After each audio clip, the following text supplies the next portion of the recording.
Welcome to the Widowed Parent Podcast with your host, Jenny Lisk.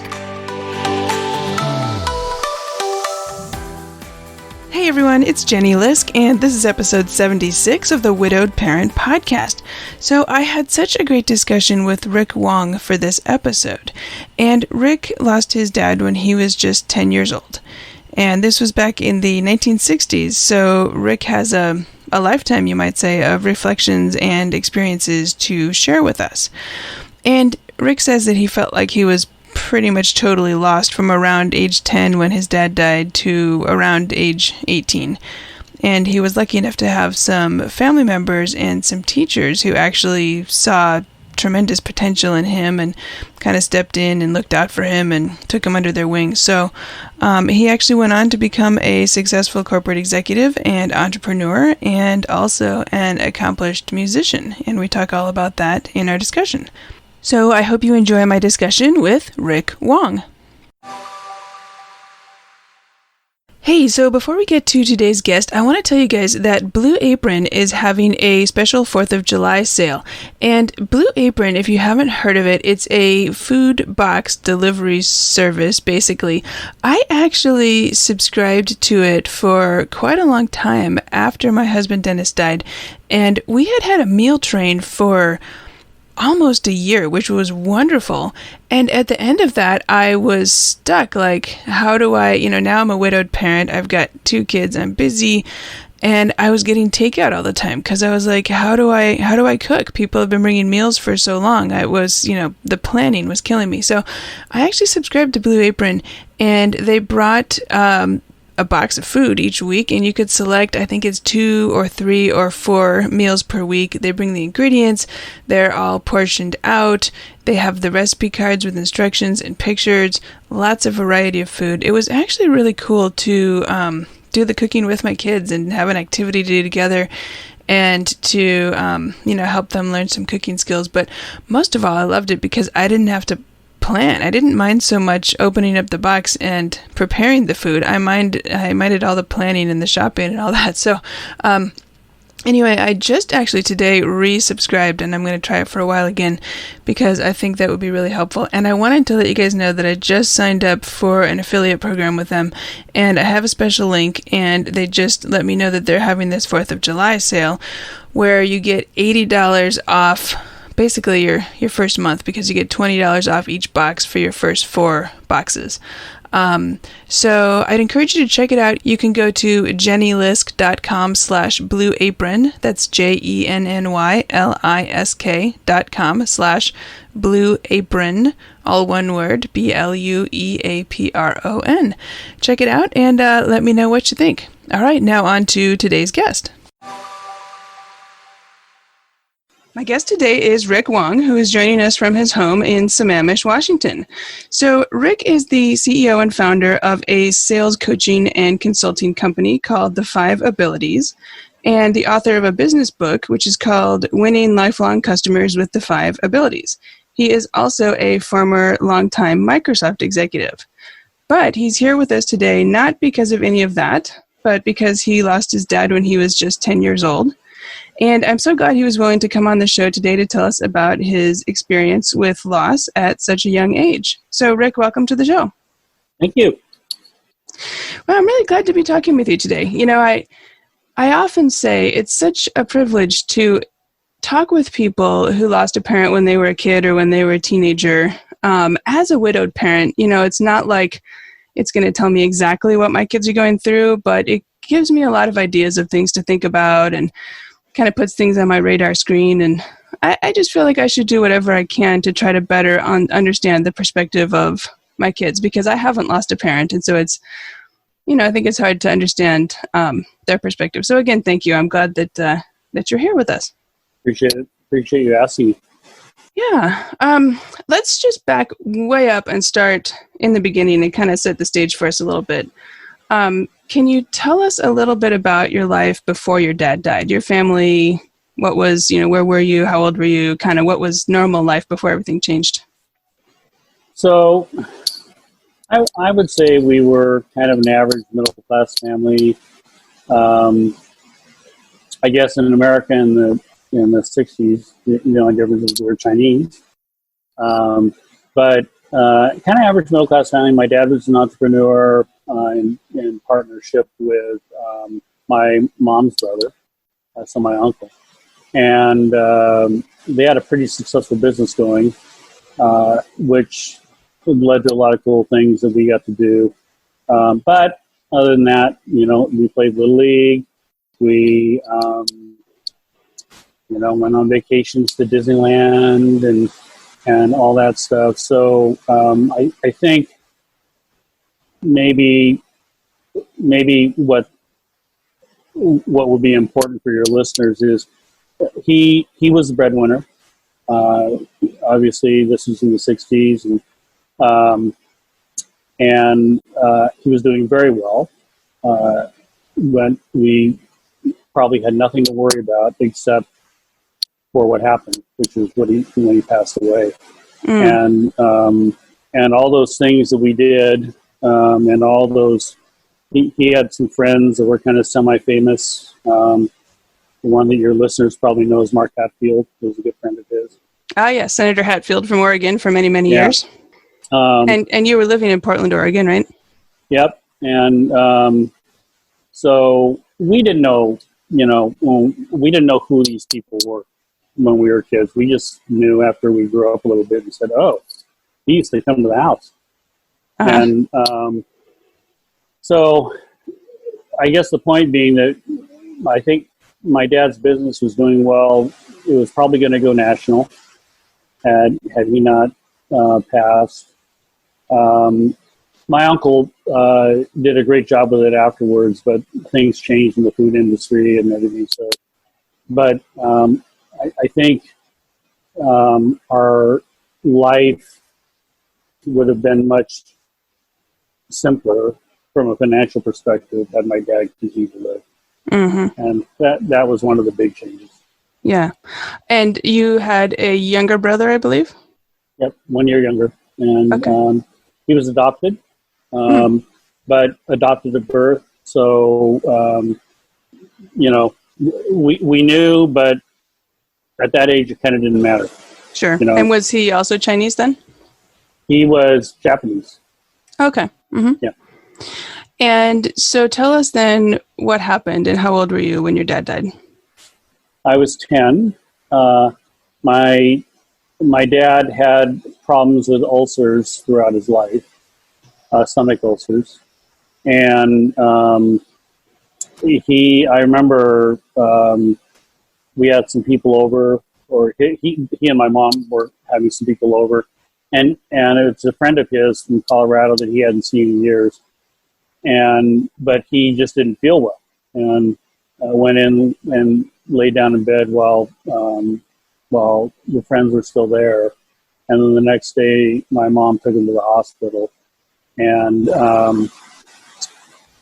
what I knew then was that he had ulcers, and that they got very serious. And then many days later, he died. He died on November 10th. What I know now, so this is something common in the Chinese culture, there's a lot of stuff I didn't know because they didn't want to tell us. And it turns out, because he had ulcers, they assumed that ulcers were the problem. But when they opened him up, I found this out from my uncle, my godfather, who's a doctor. He wasn't bleeding in his stomach. So there was something else wrong with him. And the surgery was basically too much for him to handle, and that's what killed him. So I found out, again, probably when I was 20, 21, that it was basically a mistake that the hospital made. Oh, wow. How did it feel finding that out 10, 11 years later and not right away?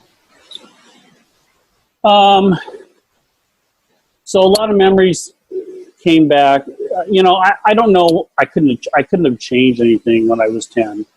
And I couldn't change anything at 21. The one thing that started to come into focus for me is my aunt was very focused on my mom suing the hospital. And my mom didn't want to. My mom just kept saying, it won't bring back your dad. And so we're just going to take life as it comes. And that's kind of the way my mom was, just take life as it comes. Lovely person. Everybody loved her. Heart of gold, but take life as it comes. But then, shortly after my dad died, we were on food stamps. And probably would have been homeless had it not been for help from the family. And so then at 21, I think, so we didn't really need to go through that. And it was the hardest on my mom by far. I mean, we're kids. We thought, it's hard on us being poor kids and blah, blah, blah. But it was the hardest on my mom. I mean, she went from middle class housewife. She also came from a pretty wealthy family, to having to use food stamps in the grocery store, and then on top of that, there was still kind of anti-Asian thing going on, and so she would get ridiculed when she went to the grocery store, and it was far harder on her than it was on us. But then, at 21, I'm thinking she could have, she didn't have to go through that, but it is what it is. Yeah. So you mentioned that you think you might have been homeless if family hadn't stepped in. Can you talk a little bit about, what did that look like? What did family do? What was their role then at that point?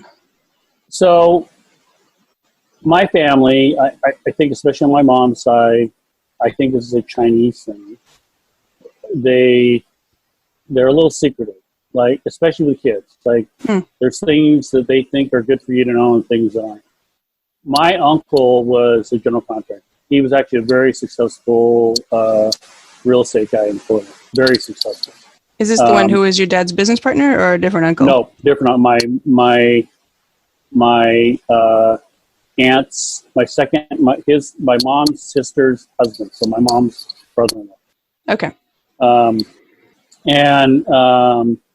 So he built our house, and later in life, as I understood finances and everything, and I knew how much my mom made, there was no way my mom could make a house for me. There was no way.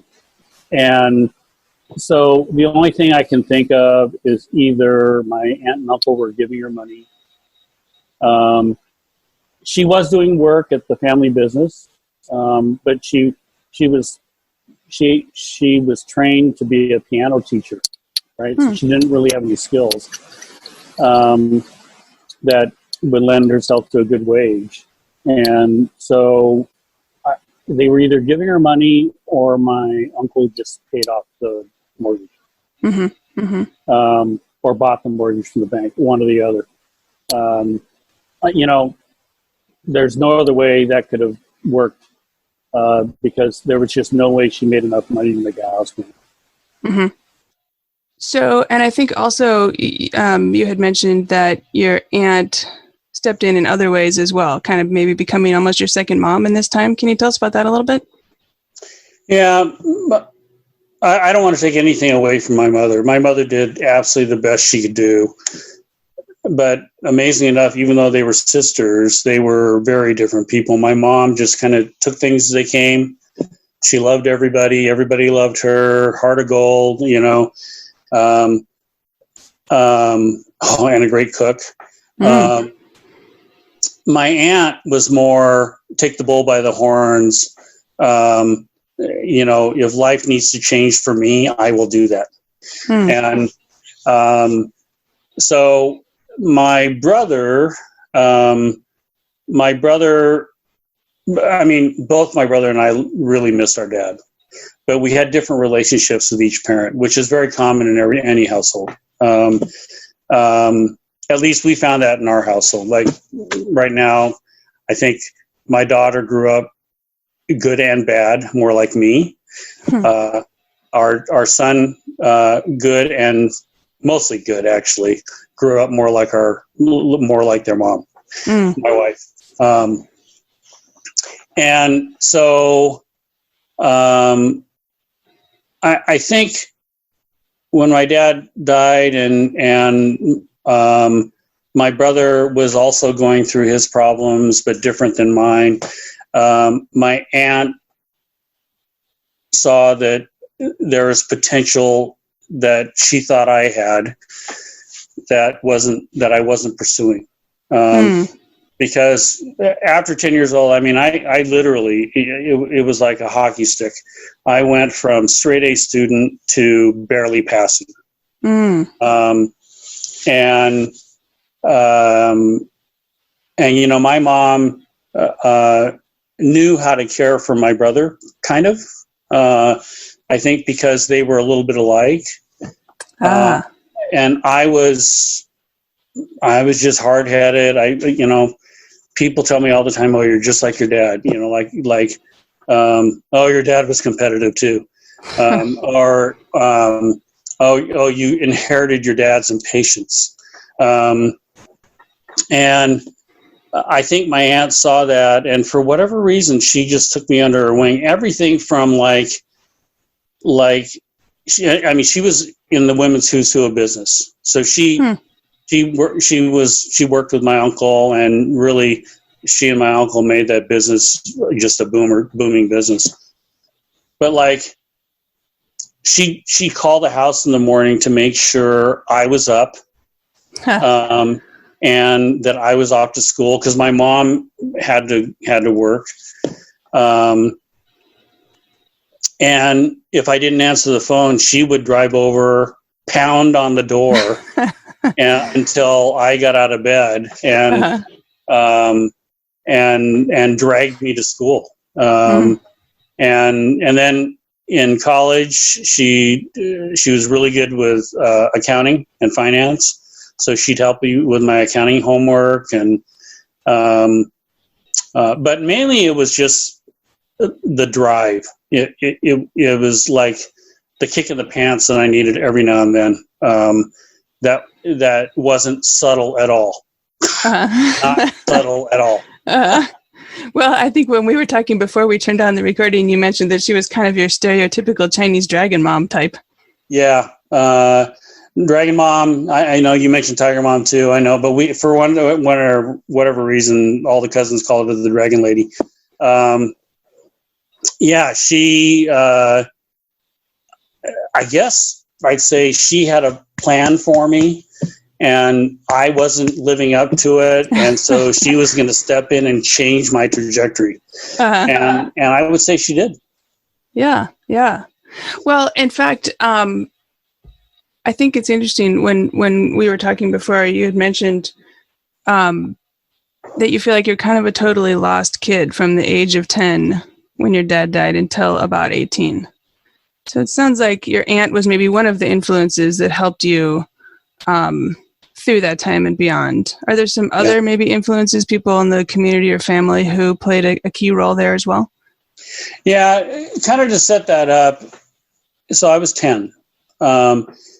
And the day my dad died, all the relatives who lived in Portland and some who didn't, and my dad's best friends came to the house. And when they left, every one of them to a T said, "Okay, Rick, you're the man of the house."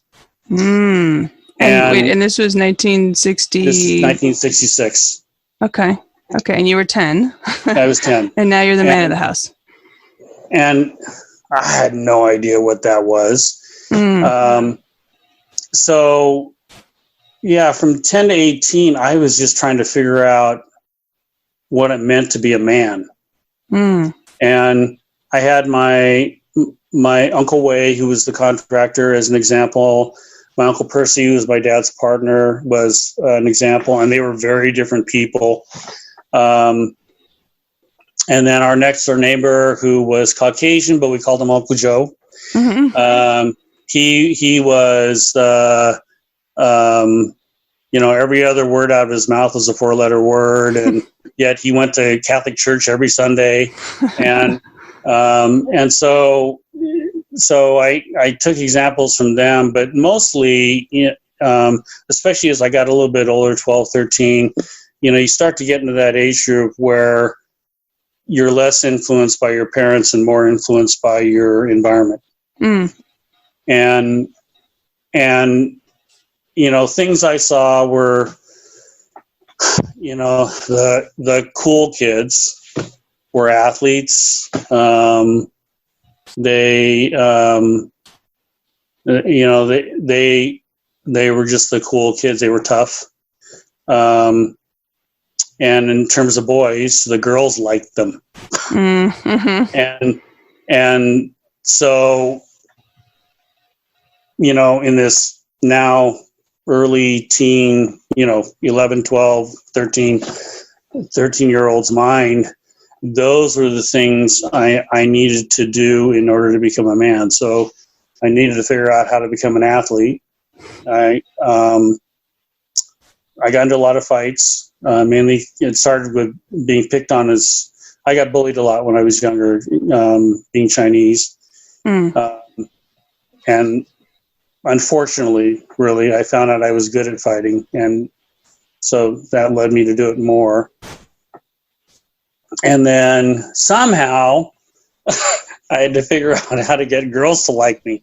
And were these cool kids then, the boys and the girls, primarily not Chinese? None of them. Okay. Well, when I got to high school, one of them was Chinese. Yeah. That's one out of, and plus you out of a school of a whole lot. Yeah, out of a whole lot. There were others. There were others. Oh man, this is. I don't know if I want to share this, but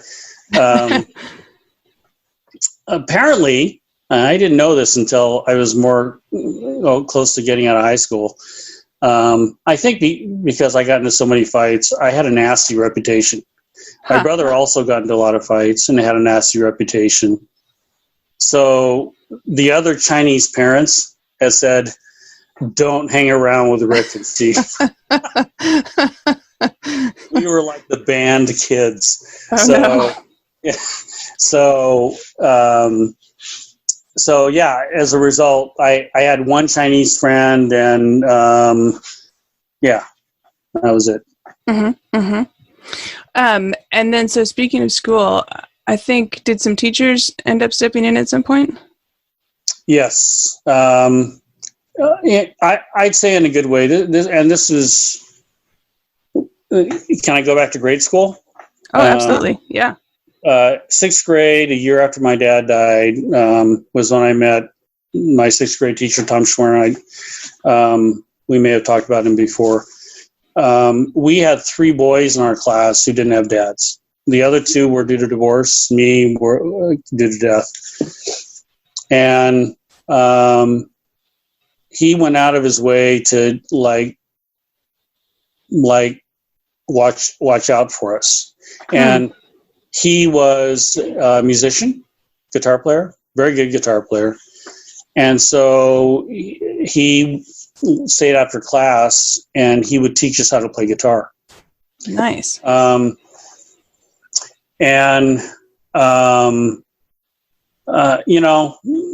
look at those things, and learning how to play guitar was kind of one of the helpful things in my life, because throughout life, it's been something I could contribute wherever I was, both in grade school, high school. I earned money in college to pay for college by playing guitar and singing. And then now, I play every Sunday in church when I can. Mm-hmm. Well, and I think you mentioned previously that even a few years back, once you were well into the business world, you actually recorded a CD. Can you tell us about that? Yeah. I was tired of Barney and Rappy and whatever was around then, and so I started writing songs for my kids. That was my big thing, is songwriting. And somebody said, you should record those so your kids will remember what you sang to them, because they're not going to hear it from anybody else. Yeah. So I'll tell you a little bit about me. So I went in the studio with the intent of just putting down guitar tracks and me. So it'd be just like me singing to the kids at night. And I ended up hiring a producer, hiring 22 musicians. Wow. An artist to design an album cover, and I released an album. Wow.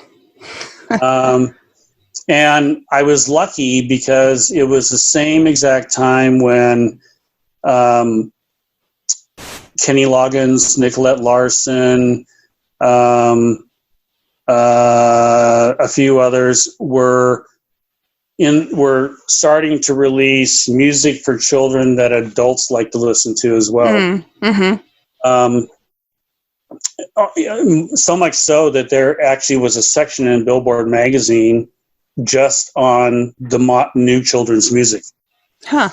And but there weren't very many people in that category. There were the big names like Kenny Loggins and Carly Simon and Nicolette Larson. And then there were people like me running around trying to do this thing.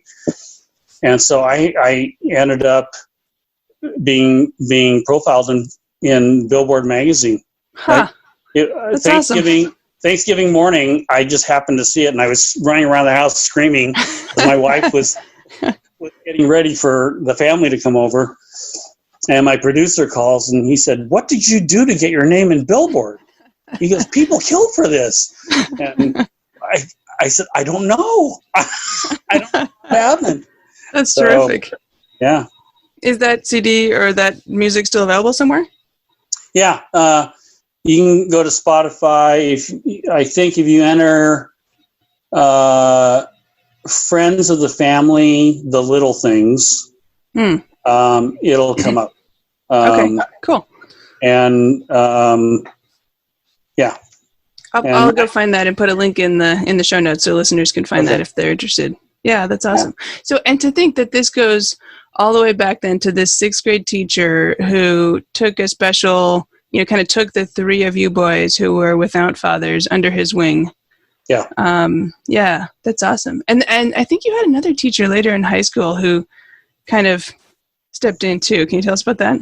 Yeah, you may be talking about Helen Mason, who actually was good friends with my aunt, with my dragon aunt. So they were conspiring.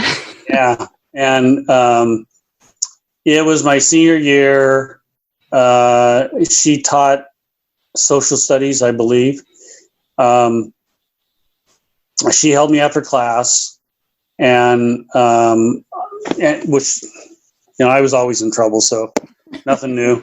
So I'm sitting there in my chair waiting for all the students to leave. All the students leave. She slams the door.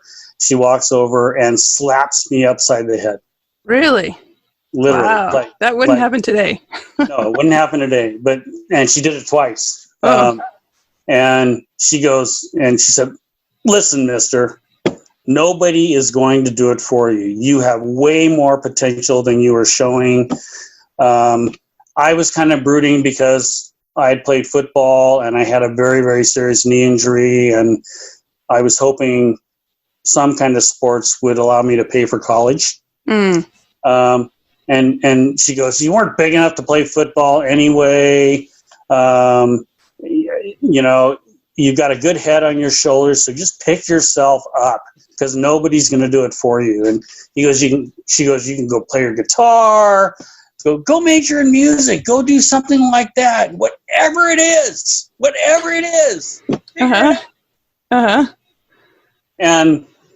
And then every time I saw her after that whole year, it was like, "Have you figured it out?" And then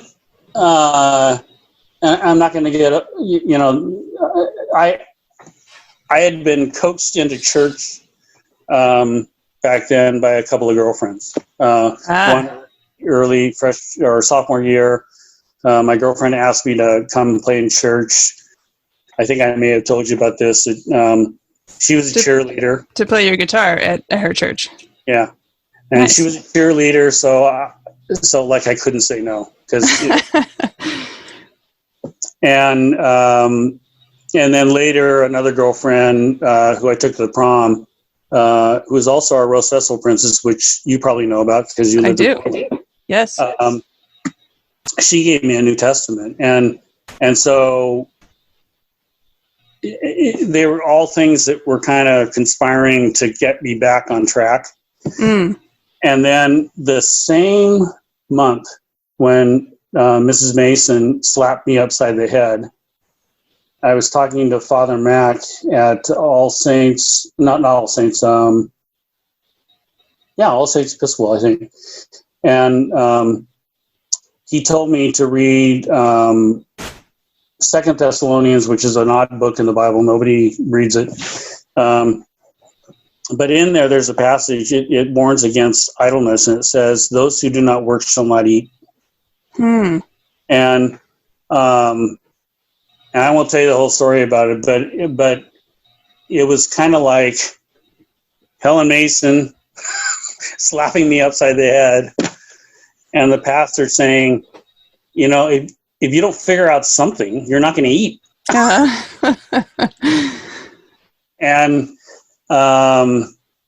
and I think that was kind of the start of my turnaround. That was kind of my wake up that said, oh, I really do have to do this.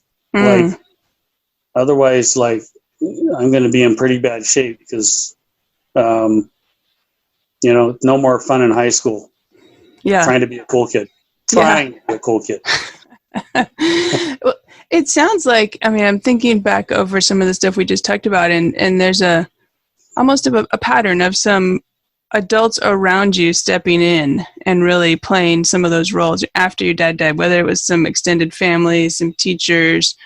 And you mentioned that this kind of started when, you went from straight A student, and now listeners can't see that I'm waving my hands and going off a cliff here with your grades falling down to, I think you said almost failing or something. I almost stopped out of grade school. Oh, yeah. And so if you were 10, you were probably like 5th grade or something? Yeah. Yeah. So it sometimes, I've heard from some people that, that kind of a change, and abrupt change like that can be a sign of depression or struggling in different ways. And I'm wondering if that's, I don't know, do you think that was involved here at all?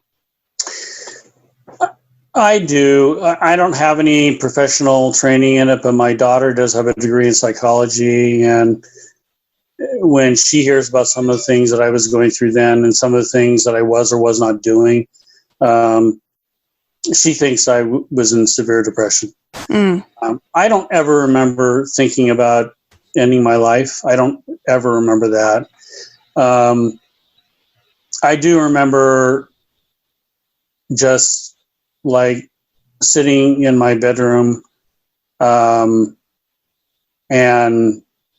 feeling lost, and just, every now and then I just break down crying, and I didn't know why. So, but back then, therapy was not a good thing in the Chinese culture. My brother ended up getting it, but he had different issues, and I'm thankful that he got it. And we won't talk about all the things, but for whatever reason, therapy wasn't an option for me. Not only that, I think because I always tried to put on the strong face. I think they just thought I was a goof, but that I was just fine. Yeah. And, well, kids can be pretty good at hiding it. Yeah. Yeah. Well, and I wonder, so do you think your mom had any idea how much you were struggling? No. No. It's interesting. I guess to her, a also in the Chinese culture, image is important. Mm. And I guess to her, she would probably, I don't know, this is probably something I would ask her if I could talk to her. But I had all the right friends. I was playing music in high school and playing sports until I got injured. So I was doing all the things kind of a regular high school kid did. Mm. And so I don't know. I don't know that there would be any way for her to figure it out. Yeah. Yeah. No, that makes sense. That makes sense. I was switching gears slightly. I was reading I think it was a profile piece of some kind of blog post maybe about you, and you had talked in there about giving back and how important that was to you now, many decades down the road. Can you tell us about that a little bit? Yeah. There were so many people in my life, starting with that, sixth grade teacher, obviously my aunts and uncles, the teacher in high school, and others who gave back to me for no other reason than to help. They didn't expect anything in return, at least not that I know of. And I think if it weren't for a few of those, including some of my coaches, a guy named Jess Wilkins was a big influence on me. He played in the 1966 Rose Bowl, and he was a big influence on me. If it weren't for those people, I think I would have been lost. So. And like I said, if it weren't for my aunts and uncles and helping out my mom, I think we would have been homeless.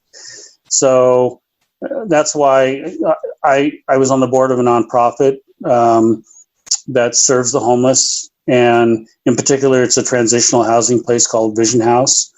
And they take largely single parents, because they're the ones that have the most problem, who have kids at home, small kids at home. And they help them transition back to an independent life. And I felt like that's what people did for us, me and my brother, except we were never homeless because they caught us before it happened. Right.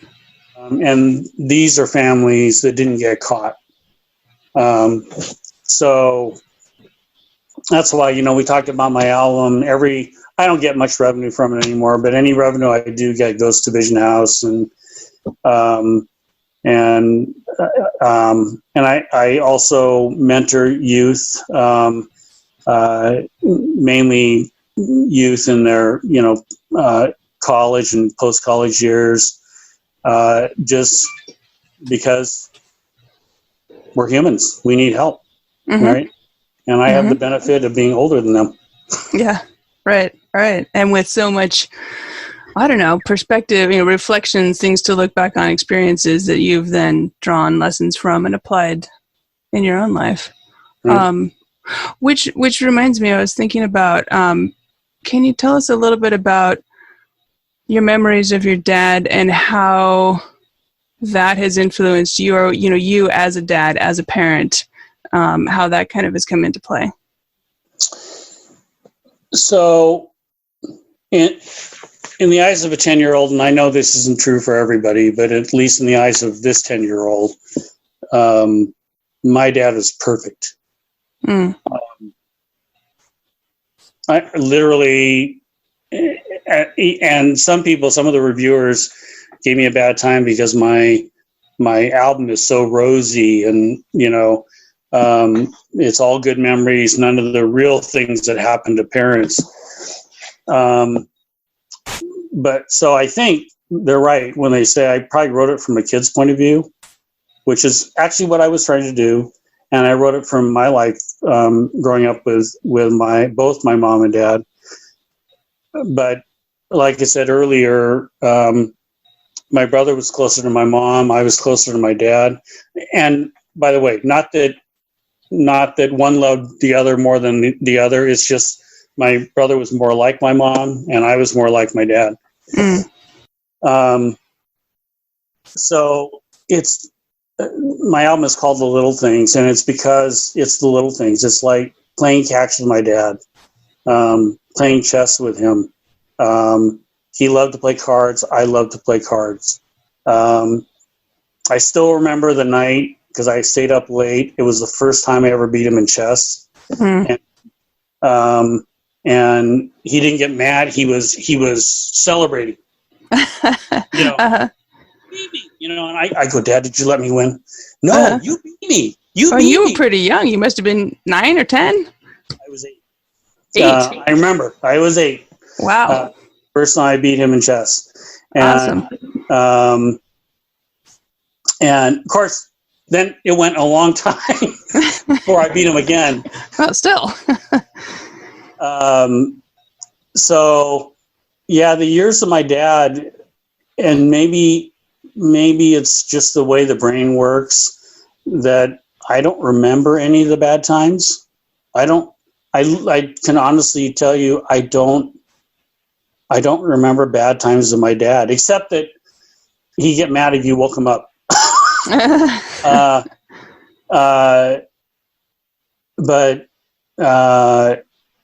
Yeah, I'm sure that isn't true, actually. Mm-hmm.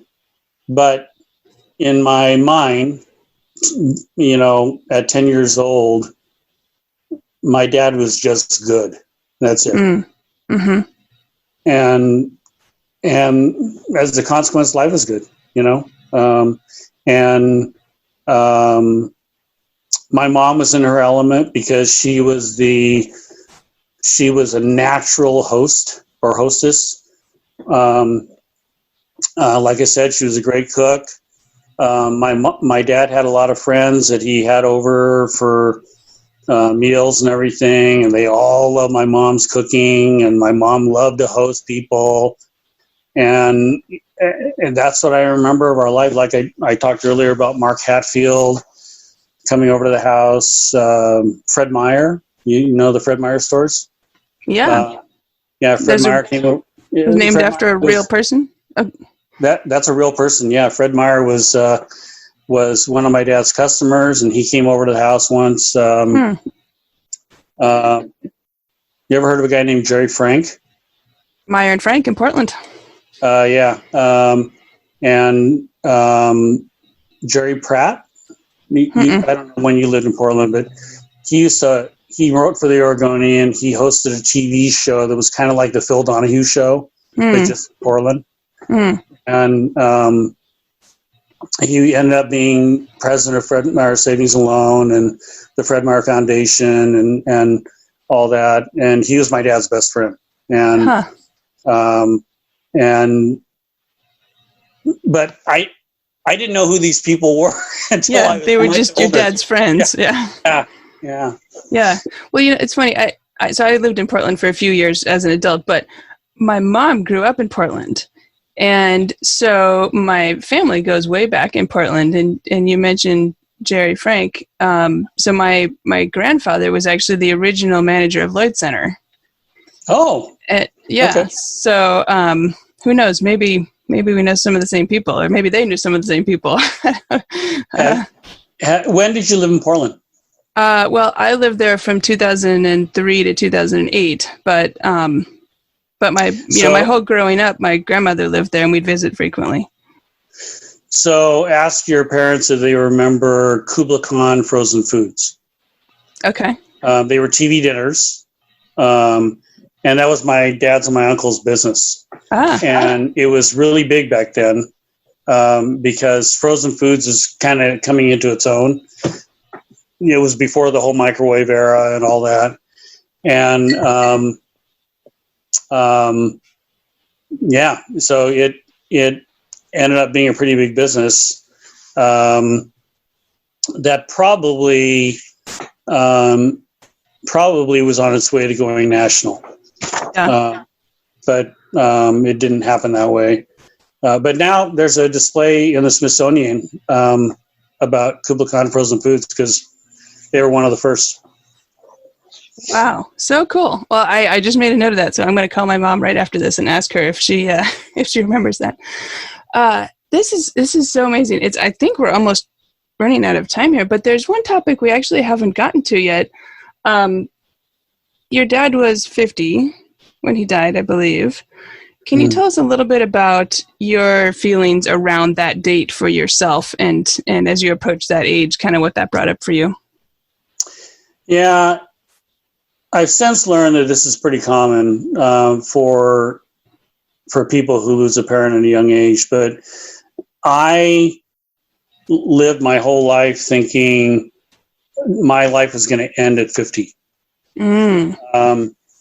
And I've since met people who had the same exact experience. Mostly it was guys with their dad and women with their mom, if they lost their mom early. So,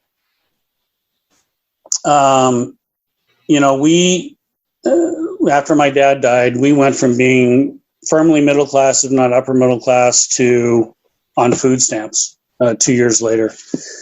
And so my whole life was, before I'm 50, I've got to have enough saved that my kids and my wife will not go through that. Because I was sure that 50 was the end of my life. And I think about some of the things I did, because I remember people would tell me, Rick, you got to stop working so hard. It's not good for your health and all that. But I loved working at Microsoft, and so like I wasn't punishing myself. I was just working hard. And when 50 came, like I wouldn't let my kids or my wife hold a birthday party, and I haven't had a birthday party since. Because I just I didn't want them to celebrate the year that I was going to die. And then, ironically, my brother died when he was 50. My little brother. Yeah. And so it did happen to him. And very ironic.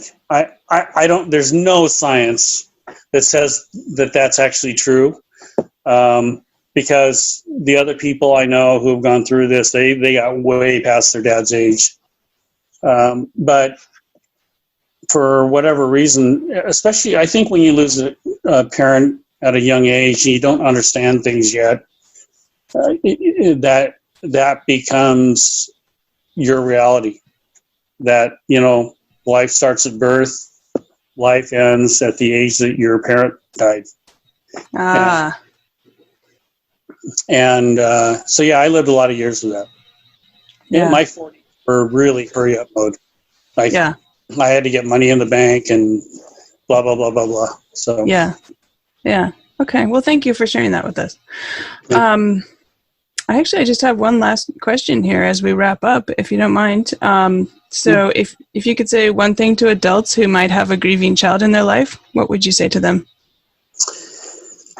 I think the important thing is, especially if you have multiple kids, there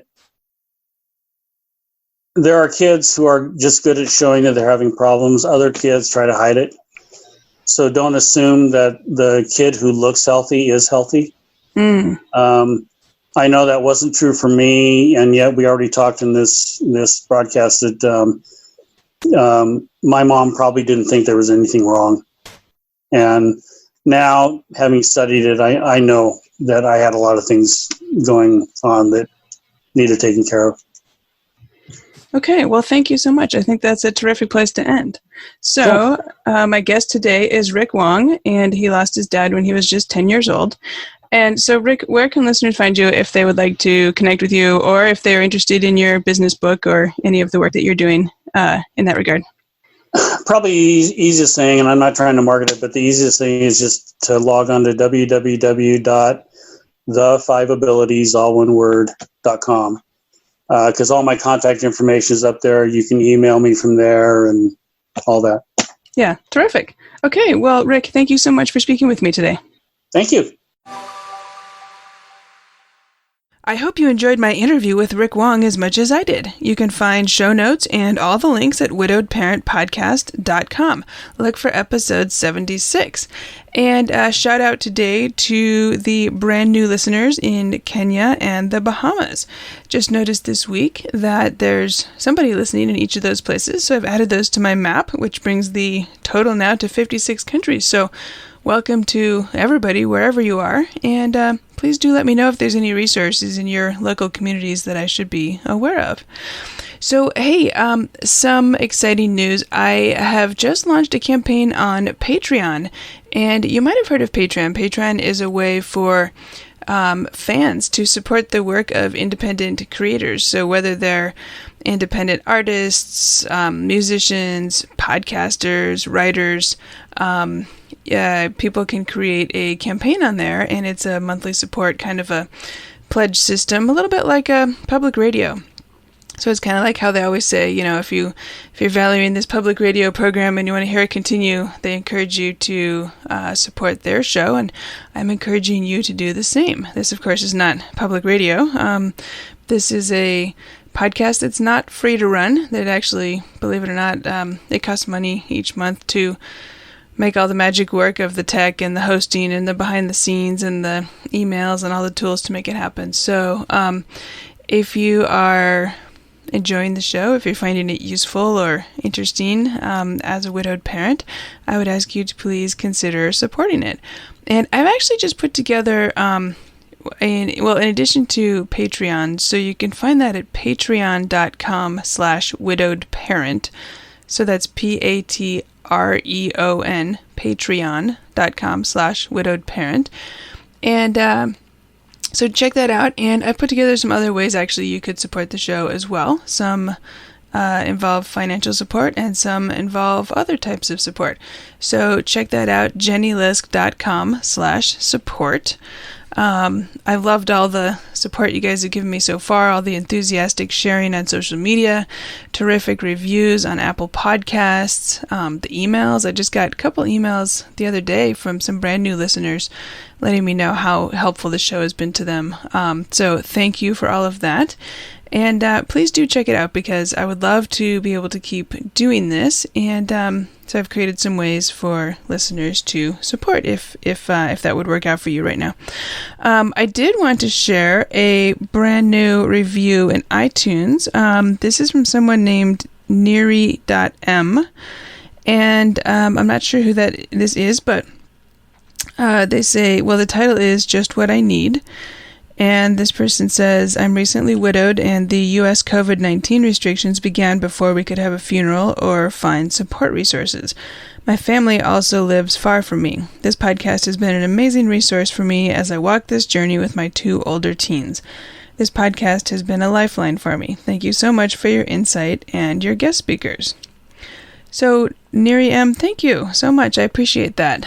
It's always nice to read and to hear from listeners that this work is helpful to them. And kind of the extra nice bonus about the reviews in iTunes is that ratings and reviews there actually are really helpful and really important in helping the podcast reach more people. So if you have a moment and you'd like to help the podcast reach more widowed parents who could use this information, please just hop over to Apple Podcasts, leave a quick review and a star rating there, and I'd really appreciate it. And again, if you're interested in other types of support, jennylisk.com/support, and the Patreon campaign is at patreon.com/widowedparent.